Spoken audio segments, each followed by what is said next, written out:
ये तो हरगिज़ फ़ौजी अज़ाइम का दिन नहीं था, बल्कि फ़ौज ने तो इसको ज़बरदस्ती अपने हाथ में किया और इसको लगा दिया कि ये कोई जंग का दिन है। ये तो कॉन्स्टिट्यूशनलिज्म का दिन था। आगे आने की बात ये है कि जो मशकें होती हैं फौजी मशकें, इसका कोई ताल्लुक नहीं है। ताल्लुक नहीं है, काबिज़ हुए।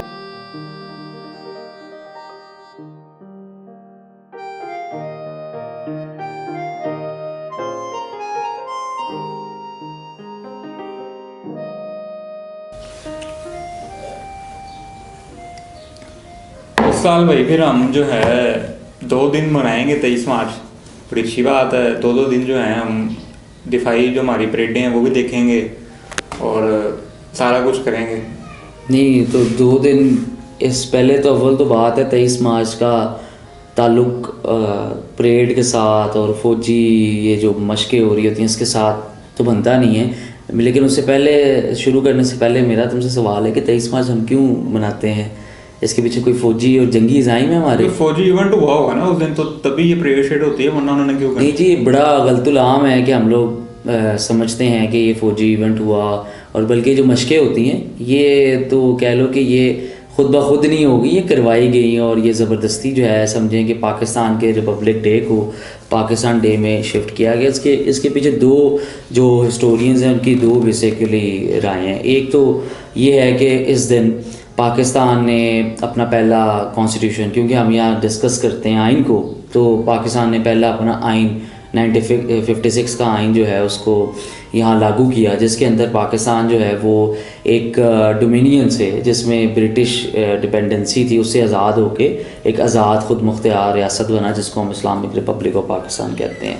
जो बाद 2 साल रहा, 2 साल बाद 2 साल तक 1957 और 1956 ये दिन 23 मार्च का बतौर रिपब्लिक डे मनाया जाता था कि आज पाकिस्तान की रिपब्लिक की आज़ादी हुई है। और लेकिन 2 साल बाद जब उस आइन को मुअत्तल किया गया और अयूब खान साहब आ गए बाद में, तो अयूब खान ने उस आइन को जब ज़ाहिरी बात है मुअत्तल कर दिया, तो रिपब्लिक डे भी किस तरह का रह गया।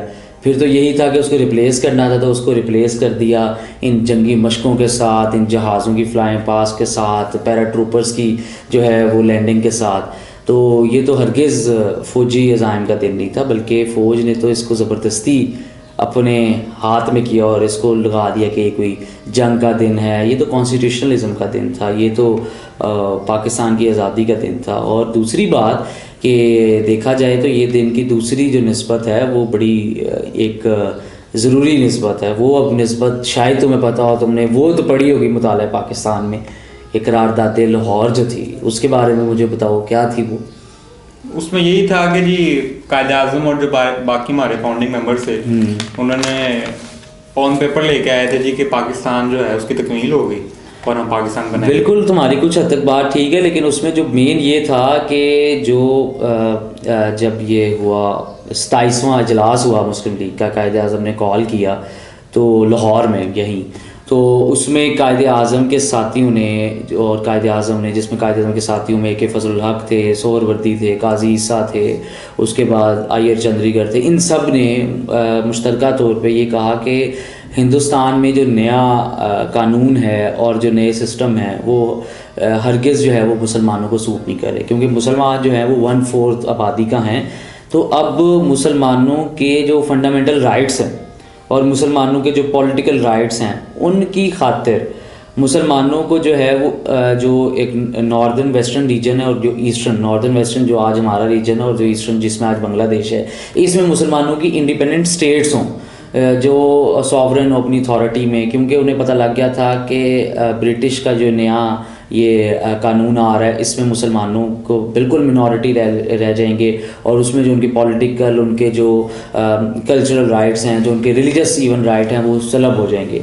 तो उस दौरान उन्होंने ये करारदाद मकासद जो है ये वो करारदाद मकासद कह रहा हूँ करारदाद पेश की, जिसको करारदाद लाहौर कहा गया। यानी कि तुम ये कहना चाह रहे हो कि अलग एक मुल्क पाकिस्तान अब नहीं बल्कि वहाँ पे छोटी छोटी स्टेट ऑटोनॉमस स्टेट ये करारदाद हमारे बानियों ने, जिसमें इकुल फजलुल हक जिनको बाद में हमने इन्हीं जिनकी परेड वालों ने गद्दार करार दे दिया, सोहरवर्दी थे, अब्दुल्ला हारून थे, GM सईद थे, इस तरह के लोग जिनको जो है वो क्या नाम है बाद में गद्दार करार दे दिया गया, इन सब ने पेश की और मुश्तरका तौर पे। और तुम देखो कि ये करारदाद में यही था कि फंडामेंटल राइट्स जो हैं एक कम्युनिटी के उसको सिक्योर किया जाए। और सिर्फ ये नहीं था कि मुसलमानों के, ये भी कहा गया था कि जो इन अक्सरियती इलाकों में जो दूसरी मिनॉरिटीज़ होंगी, चाहे वो रिलीजियस हैं, एथनिक मिनॉरिटीज़ हैं, उनके भी जो लेजिटिमेट राइट हैं, उनके पॉलिटिकल राइट हैं, उनके जितने राइट्स हैं उनको सेफगार्ड किया जाएगा। और ये भी कहा गया कि जो मुसलमान उन इलाकों में रहते हैं जो हिंदू अक्सरियती हैं, उधर भी मुसलमानों के राइट्स को जो है वो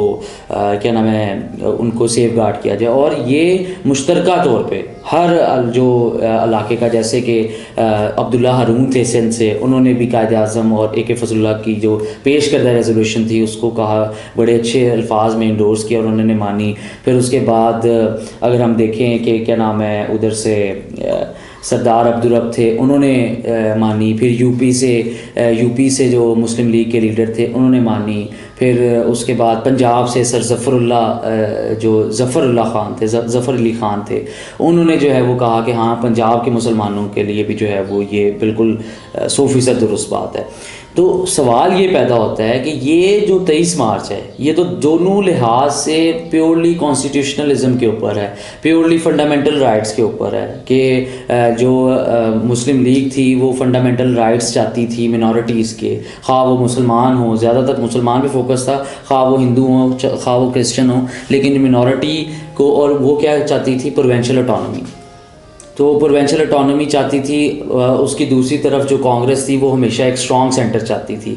तो मेरा सवाल तुमसे ये है कि जो मुस्लिम लीग ने डिमांड की 1940 में, जिसको बाद जहाँ 1941 में मुस्लिम लीग की जो कॉन्फ्रेंस हुई उसमें कहा गया कि 23 मार्च को बनाया जाएगा कि ये जो है ये मुस्लिम लीग और के लिए एक दिन था, माइलस्टोन था हिस्ट्री में, और इसको करारदाद मकासद के तौर पे और इसको उस दिन के लिहाज से मनाया जाएगा, जो बाद जहाँ तब्दील हो गया, पाकिस्तान डे 14 अगस्त कर दिया गया जब पाकिस्तान ज़ाहिरी बात आज़ाद हुआ। फिर इसकी निस्बत जो है वो पाकिस्तानी कॉन्स्टिट्यूशन के साथ हुई।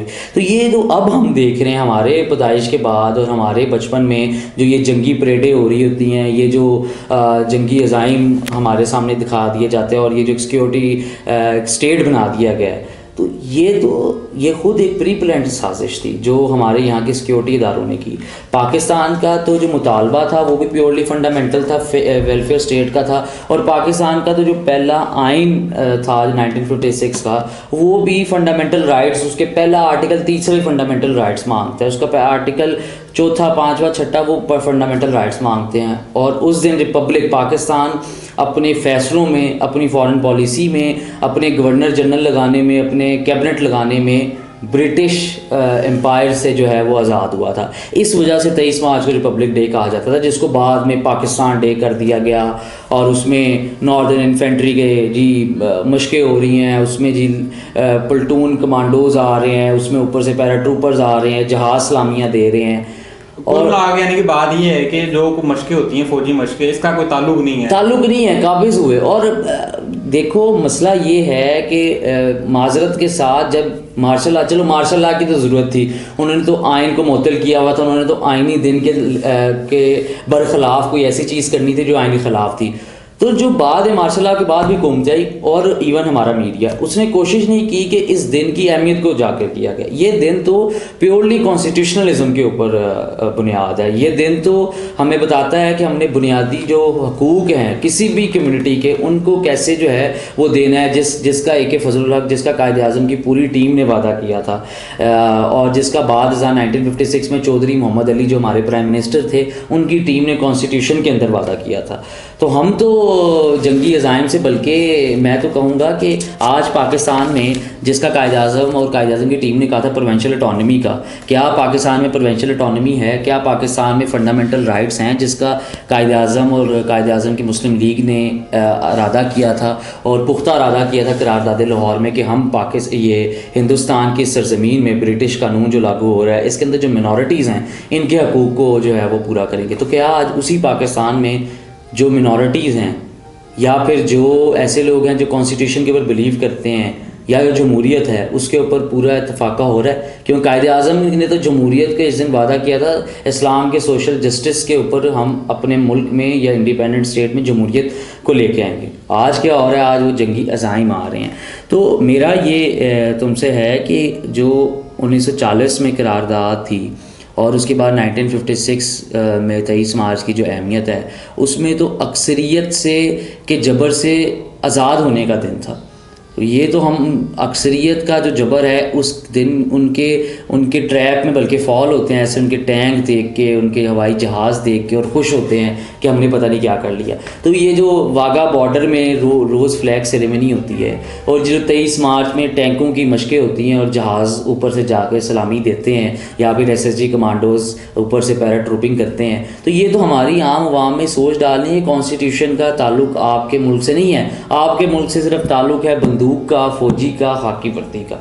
तो इसमें तो तुम सिंपल सी देखो कि ये तो AK फजलुल हक ने जो करारदाद पेश की थी और जो कायदे आज़म ने और उनके साथियों ने मुश्तरका तौर पर मंजूर की थी, या जो कॉन्स्टिट्यूशन था, ये तो सारी उसकी ख़िलाफ़ वर्जी है। तो इसमें तुम ये तो मानोगे कि आज प्रोविंशियल ऑटोनॉमी नहीं है। पाकिस्तान जो कायदे आज़म कहते थे प्रोविंशियल ऑटोनॉमी, वो ख़त्म हो चुकी है। आज पाकिस्तान में जो है वो मुल्क इस टाइम जमहूरियत बिल्कुल जो है वो बंद होने, कोलैप्स होने के दर पे है। तो ये तो हम 23 मार्च मना किस फिर तरह रहे हैं, ये तो हरगिज़ जमहूरियत का दिन नहीं है। इस पे तो मुझे मुनीर नियाज़ी का सिंपल एक शेर याद आता है कि हमने खुद ही, क्योंकि हम इसके ऊपर हमने अपनी जमहूरियत को सलब किया, हमारे जमहूरी हुक्मरानों ने, तो जो आगे जमहूरियत को कत्ल करने वाले हैं उनके पास तो बहाना अच्छा है, और वो मुनीर नियाज़ी का ये शेर बोल के चुप हो जाते हैं और ये परेडें करके चुप हो जाते हैं। मुनीर नियाज़ी साहब कहते थे कि कातिल की दलील मुल्सिफ ने मान ली कि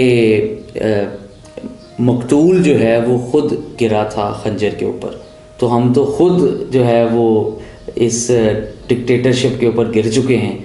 तो इस वजह से कातिल अब कहता है कि कोई नहीं, मुल्क का अब सिक्योरिटी ही जो है वो सिर्फ मुल्क का एक मेन करैक्टर है, वेलफेयर स्टेट मुल्क का कोई करैक्टर नहीं है।